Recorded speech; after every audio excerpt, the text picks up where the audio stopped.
வணக்கம். நம்ம இந்த வீடியோ பதிவில் பார்த்துட்டு இருக்கிறது என்ன நேப்பியர் அப்படின்னா குட்டை நேப்பியருங்க. இந்த குட்டை நேப்பியர் பார்த்துட்டிங்க அப்படின்னா ஆடு மாடுகளுக்கு நம்ம தீவனமாக கொடுக்கறதுக்கு ஒரு அருமையான தீவனங்க. நம்மளை விதக்கரணை விற்பனைக்காக கொடுத்துட்ருக்குறோம். ஒரு 1,00,000 கருணைக்கு ஆர்டர் வந்திருக்கு. அதுக்காக நம்ம மழை பெஞ்சிட்ருக்கு, மழையும் பொருட்படுத்தாமல் நம்ம கட் பண்ணிகிட்ருக்கோம்.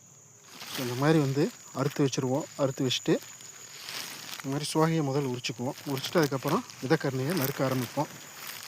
இதான் வளர்ந்த குட்டை நேப்பியர் பயிர். ஃபுல்லாக பார்த்துட்டிங்கன்னா எப்படி இருக்கும், ஃபுல்லாக சுவகையாக தான் இருக்கும். தண்டை பார்க்குறது ரொம்ப ரேரு. ஒரே ஒரு கருணை தான் பார்த்துட்டிங்கன்னா 50 தூர் வரைக்கும் வெடித்து வந்திருக்கும். கிட்டத்தட்ட பார்த்தீங்கன்னாலே தெரியும். அப்படியே காடு ஃபுல்லாக அப்படியே புதறு மாதிரி நிற்கும். பார்த்தீங்கன்னா தெரியும், கத்தாழை மாதிரி அப்படியே ஃபுல்லாக கவர் ஆகிருக்கும். ஒரு தூர் அறுத்திங்கன்னா கிட்டத்தட்ட ஒரு 5 ஆட்டுக்கு கரெக்டாக இருக்கும். நல்லாயிருக்கும். அருமையான தீவனம், புரதச்சத்து நிறைந்த ஒரு தீவனங்க. நம்ம அறுவடைக்கு பார்த்துட்டோம், கருணை வச்சதுலேருந்து அப்படின்னு பார்த்துட்டோம் அப்படின்னா 90 நாள் ஆகும். முதல் அறுவடை மட்டும் கொஞ்சம் டைம் எடுத்து தான் வரும். அடுத்தடுத்த அறுவடைகள் நீங்கள் 25 நாளைக்கு ஒருக்கா கட் பண்ணிக்கலாம். தண்டுலேருந்து அடித்தண்டு வரைக்கும் பார்த்தீங்கன்னா வேஸ்ட் பண்ணாமல் சாப்பிடும். சாப் கட்டர் போடணும்னு அவசியம் கிடையாது. நம்ம ஈரோடு மாவட்டம் தரமான விதைக்கரணைகள் கொடுத்துட்ருக்கோம்.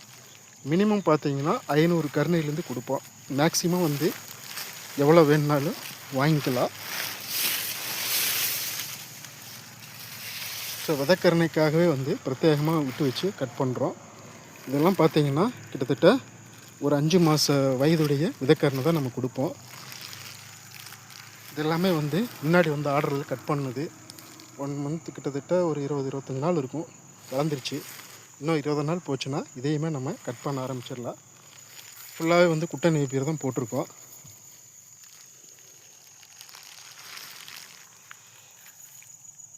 ஸோ ஆடு வளர்ப்புக்கேற்ற ஒரு அருமையான தீவனம். கோழிக்கும் கொடுக்கலாம், முயல் வளர்த்துனா முயலுக்கும் கொடுக்கலாம். மாட்டுக்கு கொடுக்குற மாதிரி இருந்தால் அதிக பரப்பளவில் போட்டோம்னா விளைச்சல் அதிகமாக கிடைக்கும். ஆடு, கோழி, முயல் இதுக்குன்னா குறைந்த பரப்பளவில் போட்டாலே போதுமானது. இந்த விதைக்கரணை வேணுன்னா நம்மகிட்ட தொடர்பு கொண்டு வாங்கிக்கலாம். குட்டை நேப்பியர்.